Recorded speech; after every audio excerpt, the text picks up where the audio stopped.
Important concern था जिसको लेकर के मैंने आज आपका टाइम दिया है।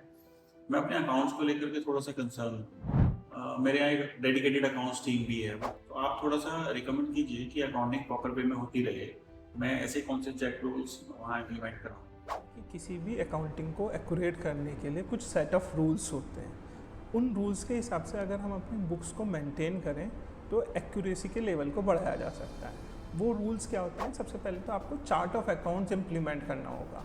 चार्ट ऑफ अकाउंट्स क्या होता है? चार्ट ऑफ अकाउंट एक प्रोसीजर होता है कि जब भी कोई एक्सपेंस आएगा, सेल एंट्री आएगी, तो वो कहाँ पोस्ट होगी। बड़ी बड़ी कंपनियों में सैप इम्प्लीमेंटेड होता है। ऐसे ऐसे छोटे बिजनेस भी अपने बिजनेस में चार्ट ऑफ अकाउंट्स बना के एक्यूरेसी को इंश्योर कर सकते हैं।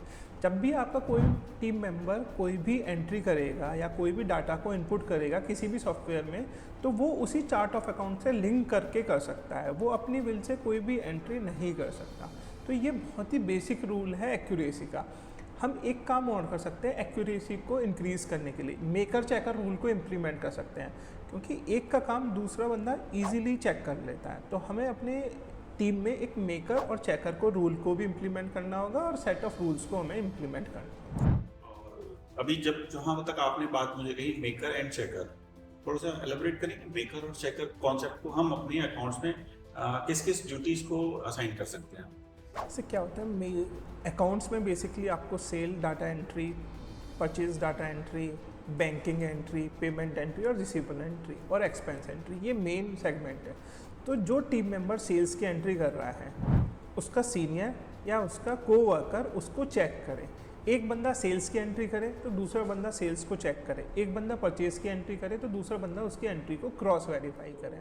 ये कहें कि मेरी बुक्स में इवन सिंगल एंट्री भी अगर जा रही है, डजंट मैटर वो कैश की है या बैंक की है या परचेजर से, तो every entry should be go through the process of maker and checker. Yes, इसका एक टूल है, कोई भी अकाउंटिंग सॉफ्टवेयर में आप इसको इम्प्लीमेंट कर सकते हैं। हम टैली का एग्जांपल लेते हैं क्योंकि छोटे और मीडियम बिजनेस में टैली बहुत ज़्यादा इम्प्लीमेंट होती है।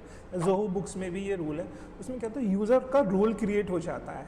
लेट सपोज आपके यहाँ ए पर्सन है और सेकंड बी पर्सन है, तो ए पर्सन उसमें डाटा एंट्री करेगा और वो डाटा एंट्री आपके बुक्स में तब तक रिफ्लेक्ट नहीं होगी जब तक कि बी पर्सन उसको अप्रूव नहीं कर देगा। तो इससे इन टैली, तो इससे बी को ये एश्योरेंस होगा कि उसको एंट्री अप्रूव करनी है और उसकी एक लायबिलिटी भी फिक्स होगी कि ये एंट्री उसने अप्रूव की है तो ये एक्यूरेट है। तो इससे आपका जो एक्यूरेसी का कंसर्न है वो काफ़ी हद तक रिजॉल्व हो सकता है फॉर द मेकर और चेकर कंसेप्ट। और किस अकाउंट में एंट्री करनी है वो उन दोनों को पता होगा with the help of the set of rules, जिसे हम चार्ट ऑफ अकाउंट्स भी कह रहे हैं। अभी जैसे आपने बताया कि चार्ट ऑफ अकाउंट्स, क्या ये चार्ट ऑफ अकाउंट्स स्टैंडर्ड है कि ये कहें कि किसी भी मॉडल पे फिक्स हो जाएगा, या स्पेसिफिक टू माय बिजनेस कुछ डिफरेंट चार्ट ऑफ अकाउंट्स होंगे? ये चार्ट ऑफ अकाउंट्स में कुछ तो स्टैंडर्ड होते हैं लेकिन कुछ बिजनेस टू बिजनेस चेंज होते रहते हैं। तो chart of account business to business ही बनाने चाहिए क्योंकि हर बिजनेस की रिक्वायरमेंट अलग होती है।